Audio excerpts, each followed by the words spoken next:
falando em especulação, Rodrigo Oliveira, muito se especulou sobre a reforma tributária, o que ia entrar, o que não ia entrar, o que ia ser isento, o que não ia ser isento, o que ia ser taxado, o que não ia ser taxado.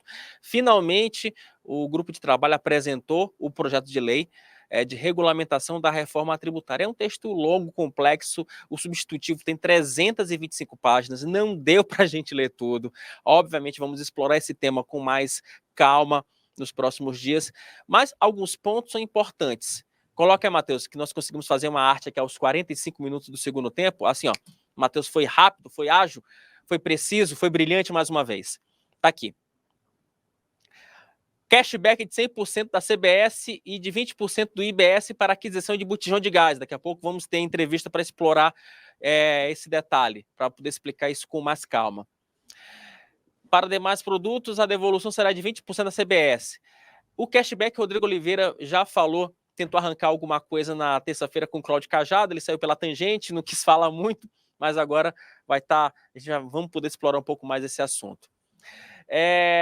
Imposto seletivo, chamado imposto do pecado, isso aqui é importante, por quê? Porque havia um lobby sobre quais produtos iam ser taxados ou não. Jogos de azar vai ser taxado, carros elétricos, aqui é uma novidade do texto, bebidas, cigarros, minérios, bebidas alcoólicas e refrigerantes. Então, isso aqui é um ponto também interessante. Caminhões e armas foram isentos. Armas, especificamente, é um lobby da bancada armamentista lá da Câmara. Carnes foram excluídas dos itens básicos da cesta básica. Então, aquilo que o Rodrigo Oliveira falava agora há pouco no comentário, o presidente Lula pressionou muito a Câmara a incluir a carne como item de cesta básica que tem uma tributação menor. Próximo... É isso, né, Matheus? Acho que não temos outro slide, né? Esses são os principais pontos. Como eu falei agora há pouco, tem uma lista de 800 e tantos medicamentos isentos, mas alguns de uso mais específico foram taxados, como, por exemplo, o Viagra. Rodrigo Oliveira, também não vou te cobrar que a gente analise muito a questão da reforma tributária, porque o que acontece? Você pegou o texto no momento que você estava entrando para gravar uma edição do Sala Antagonista, então realmente é um assunto que para a gente ainda é um assunto que está muito cru. Mas, a priori, né, Rodrigo, me parece que a primeira sinalização que eu tenho ao ver esses itens é que o governo Lula foi derrotado, né? O presidente da Câmara, Arthur Lira, ele defendeu que as carnes fossem taxadas porque a isenção das carnes poderia aumentar aí em quase 1% a alíquota global, né, do imposto da reforma tributária, né, que hoje está ali estimado em 26,5%. Agora vem a batalha, porque esse texto foi apresentado agora há pouco e a batalha que se faz agora é a batalha antes de ele ser apresentado em plenário e ser aprovado em plenário, só para a gente ratificar, confirmar como é que vai ser a tramitação. Na terça-feira, a Câmara vai votar um requerimento de urgência para aprovação, né, para que esse texto vá diretamente a plenário, para que ele não passe ali pela discussão dentro da Câmara, e automaticamente ele já teria condições de ser votado. A ideia é que o Lira faça uma discussão de terça a quinta e na quinta-feira ocorra a votação desse texto e aí se encerre o semestre legislativo. Ufa! Esclarecimentos dados, Rodrigo? Né? Mas parece que nesse ponto o governo parece que nesse momento sofreu uma pequena derrota, não é? É difícil dizer quem derrotados e quem vai perder e quem vai ganhar, como diria a grande A filósofa Dilma, né? e Imagino. ex-presidente. Mas eu acho que tem uma coisa importante aí, que no fim das contas é o seguinte: tem um raciocínio que a gente melhorou um pouquinho com essa reforma tributária, mas a gente podia ter avançado muito mais, por isso que eu insisti com o Cajado sobre o cashback, porque no fim das contas, o desconto, a isenção de imposto, ela fica... o efeito desse negócio fica na mão do empresário, quando na verdade o cashback fica na mão da sociedade, né? Então o que acontece? Se eu quero realmente que as pessoas de uma determinada classe, sei lá, o pessoal que está incluído no CAD único brasileiro, consiga acessar produtos de cesta básica com isenção, o que eu faço? Essas pessoas, ao apresentarem a carteirinha delas lá, ou qualquer que seja a forma que o governo montar, elas ficariam isentas na compra. Na hora de comprar mesmo, elas já ficariam isentas. E aí você já tem a isenção para quem interessa, porque não é justo que todo mundo, né, por exemplo, coma. Não é que não é justo, mas talvez não seja o ideal que todo mundo, por exemplo, tenha isenção quando compra frango. Uma coisa. Você, né, quem tem e quem não tem dinheiro não vai pagar o imposto sobre o frango. E, na verdade, quem tem condição para pagar, que pague. Então, isso traria mais progressividade. É claro que o empresariado brasileiro está acostumado com algum subsídio, algum benefício fiscal, e, apesar de toda a conversa do governo Lula, não há, ainda não foi dessa vez que a gente conseguiu. A gente parece que está reduzindo um pouco isso, mas tem que esperar a tramitação toda disso. Eu não imagino que a carne. O Lula já deu uma pista do que deve acontecer, que é um tipo de carne específica fica isento e outro não. Eu não sei como é que vai ficar a promessa sobre a picanha, né? Porque picanha é carne chique ou não é carne chique? Ou só a picanha do Wagyu, né? Do boi super valorizado é que é chique. A picanha do boi, não sei das quantas, é baratinha. E aí você vai criando complexidade. Tem alguns golpes aí no meio. A indústria automobilística conseguiu colocar a taxação aí sobre carro elétrico, né? Num imposto, que é o imposto seletivo, que seria para coisas que prejudicam o meio ambiente, sob o argumento, como a gente falou antes disso acontecer, sob o argumento de que a bateria prejudica o meio ambiente. Então, esse imposto seletivo é o imposto, não é o imposto do pecado, é o imposto da maldade do governo. É o imposto em que o governo vai lá e negocia com setores para dizer quem vai se dar mal e quem vai se dar bem. E aí, como a indústria automobilística tem uma força razoável no legislativo brasileiro e no executivo brasileiro, conseguiu colocar aí, tirar um pouco da competitividade do carro elétrico que tem ameaçado a indústria automobilística brasileira. E também tem um detalhe, né, Rodrigo? Porque o que acontece, né? Pelo menos na Europa, o carro elétrico tem incentivo fiscal, né? Aqui no Brasil, você investe um pouco essa lógica. Um outro ponto aqui do texto da reforma tributária, porque, enfim, só para antes de entregar, Rodrigo, que acho que é um ponto importante, é que essa reforma também mexe no MEI. Então, pelo substitutivo que foi apresentado agora há pouco, quem fatura até R$ 40.500 via MEI ao longo de um ano vai ser isento de pagamento de tributo, e aí quem ganha acima disso vai ser taxado. Ou seja, e de novo, estamos aqui ainda revirando esse texto, né, Rodrigo Oliveira? Tem que ver direito aí o que realmente, quais são os detalhes aí para saber quem é que está sendo beneficiado. Assim, eu não parto da premissa, já falei isso algumas vezes, eu não parto de uma premissa de que o Congresso Nacional, ou mesmo o presidente, estão lá querendo prejudicar as pessoas. Não é isso.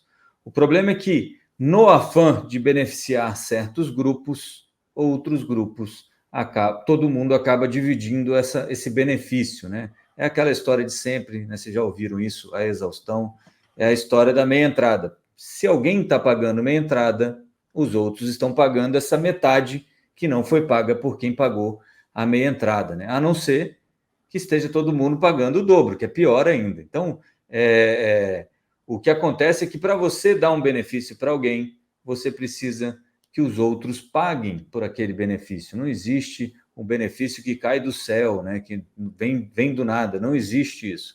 Então, em vez, por exemplo, de a gente colocar todo o frango como isento, por que não colocar só as pessoas que precisam de um desconto em produtos de cesta básica para receber um cashback, ou melhor ainda, nem pagar. Na hora que elas forem pagar, elas já passavam ali a carteirinha delas, ou o que quer que seja, coloca um negócio no celular, mostra lá que tem direito à isenção de produtos da cesta básica, o próprio sistema no supermercado, açougue, onde quer que a pessoa vá comprar, já vai isentar essa pessoa de impostos naqueles produtos. Seria muito mais justo e provavelmente conseguiria distribuir melhor a carga tributária entre todos os que podem pagar, né? Senão daqui a pouco vai ter salmão e espumante, champanhe na cesta básica, que não é exatamente a ideia dessas isenções, né? Só para a gente ter uma ideia do que a gente está falando sobre a questão da reforma tributária, porque é um assunto complexo, difícil, a gente tenta aqui esclarecer um pouco. É bom lembrar que assim, o sistema tributário hoje ele vai ser substituído por um IVA, né, Rodrigo? Quer dizer, Imposto de Valor Agregado, né? Os impostos federais vão ser unificados, IPI, COFINS e PIS, esses impostos vão virar o CBS, né? E os municipais e estaduais, né, ICMS e ISS, né, imposto de circulação e imposto sobre serviço, vão virar o IBS, né, que aí você junta tudo. E a partir daí que você vai conseguir ter um novo sistema de tributação. A reforma tributária ela vai valer a partir de 2026, ou seja, não é algo para amanhã, é algo que ainda vai demorar um pouco para que de fato seja implementado, mas a expectativa é que essa implementação dela dure até 2033. Então, que foi um grande... que o pessoal fica achando que a gente só fala mal aqui das coisas, mas foi um grande acerto dessa proposta de reforma tributária, foi essa graduação, né, essa gradualidade na mudança, porque isso faz com que você afaste o interesse imediato das pessoas e aí dá tempo para as pessoas não brigarem tanto em torno disso e entenderem melhor o que é o objetivo, o propósito disso. Eu já brinquei aqui, quando eu trabalhava na Câmara, eu já trabalhei na Câmara dos Deputados uma época, tinha um deputado lá e tinha muita discussão sobre reforma política, e ele dizia, não é possível você fazer uma reforma política para a próxima eleição, porque se tiver uma próxima eleição, se a reforma for para a próxima eleição, qual é a melhor reforma política para mim? É a que me elege. Então, você só consegue fazer uma reforma minimamente razoável, minimamente boa, se você projetar isso para daqui a 10, 15 anos. Olha, a gente vai mudar agora a regra, mas é para lá 10, 15 anos, o cara não consegue chegar tão longe e imaginar como é que vai ser e dar tempo dele se adaptar às novas regras. Então, essa gradualidade aí, esse período de transição da reforma tributária foi um acerto importante da reforma tributária, que tem outras coisas boas. É claro que a gente está chamando a atenção aqui dos pontos que a gente acha que mereciam ou merecem um pouco mais de atenção aí dos parlamentares e da sociedade em geral. Então, deixa eu tentar já chamar o deputado Luiz Gastão, que ele é integrante do Comitê da Reforma Tributária.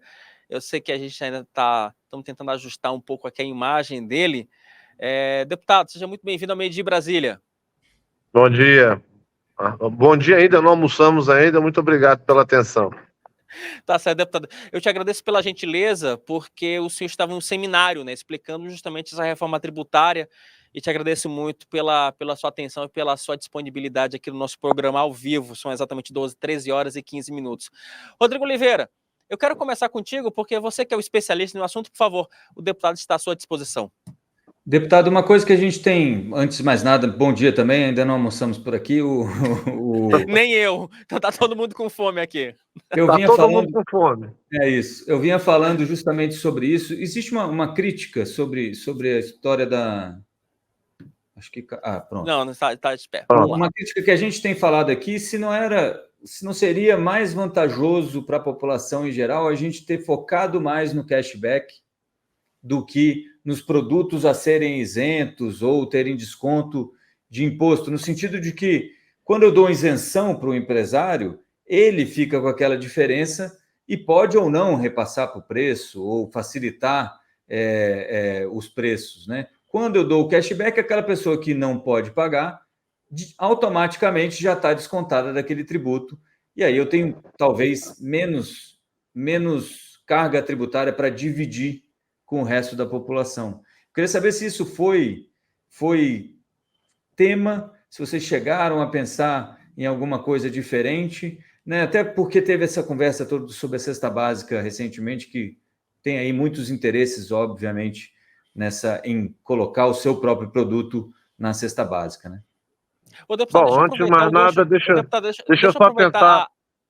Eu queria aproveitar a pergunta do Rodrigo Oliveira, o deputado, bem para que o senhor explicasse para o nosso público como é que vai funcionar essa questão do cashback. Tá, vamos lá.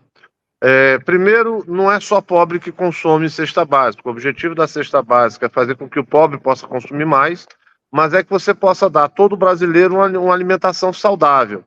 Então, você tem dentro do quem vai receber o cashback, são pessoas que dentro da renda familiar tenham até meio salário mínimo. Então, é o pobre do pobre. Mas isso não quer dizer que as pessoas que têm um poder aquisitivo além deles um pouco, eles não possam também ter uma alimentação saudável, e esse é o objetivo de você isentar algumas alíquotas com relação à cesta básica. Agora, é natural que nós estamos mudando o sistema tributário, a forma de tributação, e nós estamos realmente buscando ampliar a base tributária para que a gente possa ter uma alíquota menor. Se a gente for olhar hoje, nós temos uma carga tributária de algo em torno de 34% a 38%.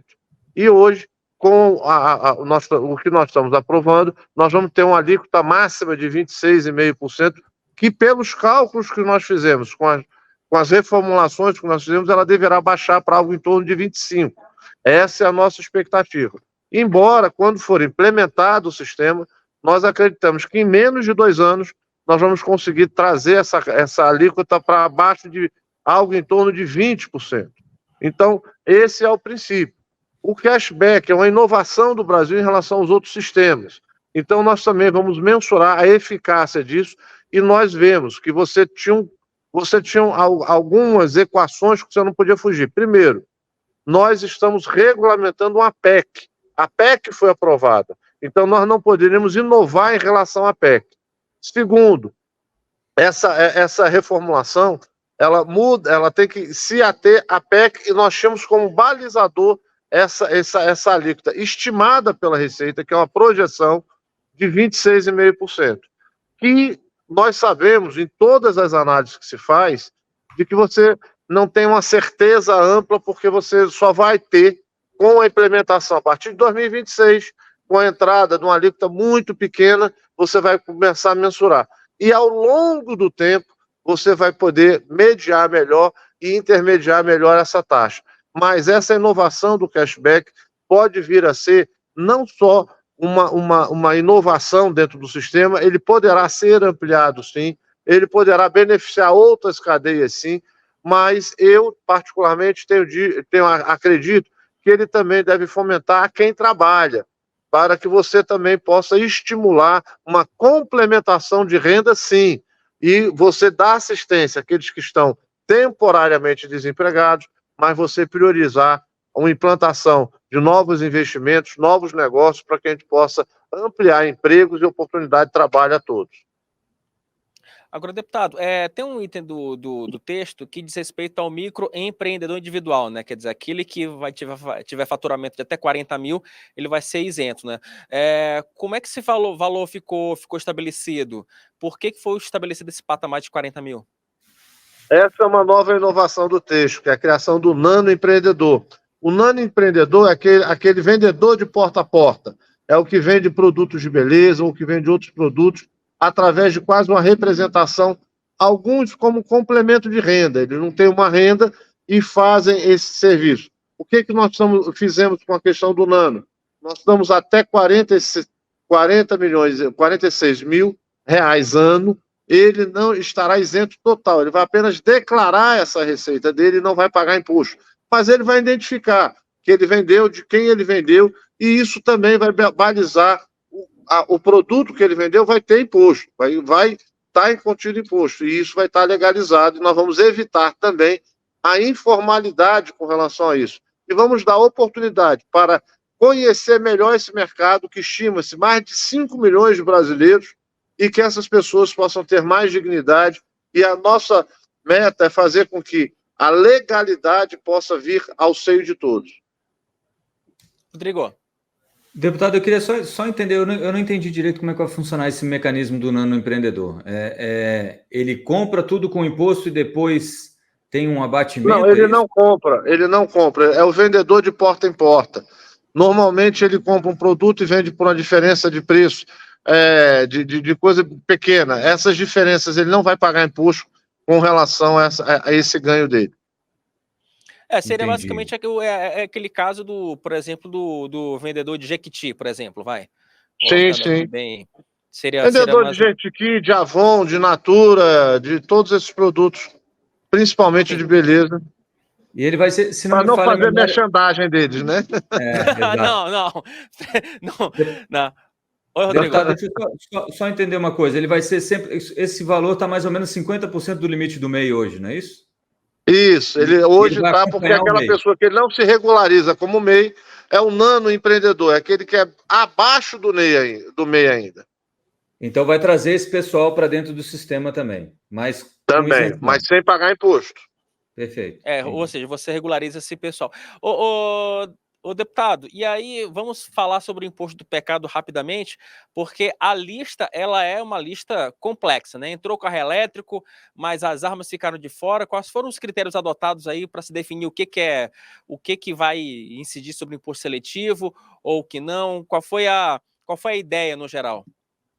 Olha, o imposto seletivo ele foi criado, é uma inovação do nosso Código Tributário, ele foi criado através dessa reforma agora. E nós fizemos o que o governo já tinha encaminhado, com alguns pleitos, e incorporamos algumas coisas que não tinham sido colocadas. Mas nós acreditamos que há uma necessidade de uma regulamentação mais ampla e mais detalhada, mas que não teria condições de nós fazermos agora. E isso precisa ser muito claro para a sociedade, porque o objetivo não é que ele seja um imposto arrecadatório, seja um imposto que vai taxar produtos e serviços que sejam danosos, quer à saúde, quer ao meio ambiente. Entendi, mas carro elétrico entrou por quê? Por causa da bateria, basicamente? O carro elétrico, você depois que ele para, você tem um problema com a bateria muito maior do que o carro a combustão. E, de certo modo, também é para incentivar a indústria nacional e que essas indústrias que estão trazendo o carro elétrico para o Brasil passem a produzir aqui também. E não utilizem-se as fábricas aqui para fazer montagem tipo Lego. Ô, deputado, agora sobre a questão dos itens da cesta básica, sobre a questão da carne especificamente, e um assunto que dominou as redes sociais, que aí, enfim, tem relação direta com a tal da picanha. Se estabeleceu um patamar geral para todas as carnes, chegou-se a se estudar, por exemplo, um patamar isenção para as carnes mais populares e uma taxação um pouco mais substancial para as carnes nobres, ô deputado? Olha, vamos lá, eu não tenho como partir o boi no meio e dizer uma banda do boi tem um imposto, uma banda do boi tem outro imposto. Ou o boi todo tem um imposto ou não tem. Mas eu particularmente defendo que a proteína como um todo tenha que ter a alíquota reduzida e defendo que seja entrada na cesta básica. Mas o que foi objeto do texto foi o que foi consenso entre os deputados. Isso não significa que agora, apresentado o texto e na discussão com as bancadas, na discussão com os outros partidos, a gente não possa trazer de volta ou incluir a proteína na cesta básica ou qualquer outro item seja modificado. Até porque o objetivo é aprovar o projeto com uma ampla discussão dentro do Congresso. Esse projeto, nós ouvimos mais pessoas do que, inclusive, durante a Constituinte. Esse projeto bateu todos os recordes de escuta e de participação na discussão desse tema. E vamos continuar agora, dentro do parlamento, com os demais parlamentares, com os outros partidos, discutindo e entendendo o seguinte: se nós incluirmos a proteína, nós poderemos fazer com que a alíquota passe de 26,5% para 27%. E esse é um ponto que tem um ônus político com relação a isso, que caberá ao Congresso Nacional definir. Rodrigo, para a gente fechar. Deputado, só uma última questão. Essa definição de produtos, etc., tal, de isentos, que vão ter desconto, que vão estar no imposto seletivo, isso está sendo definido agora, claro, para dar esse start, né, nesse processo, mas isso pode ser mudado conforme o tempo vai passando, né? Não é uma PEC, é uma regulamentação. Não, o projeto... mudança. Perfeito, a sua observação é perfeita. Nós estamos regulamentando o que precisa ser regulamentado agora. Agora, até a vigência, até o início da vigência, poderá ter outro PLP alterando, poderá ter outras formas alterando, e é óbvio que o cotidiano e a composição do pensamento social vai fazer com que isso mude ao longo do tempo.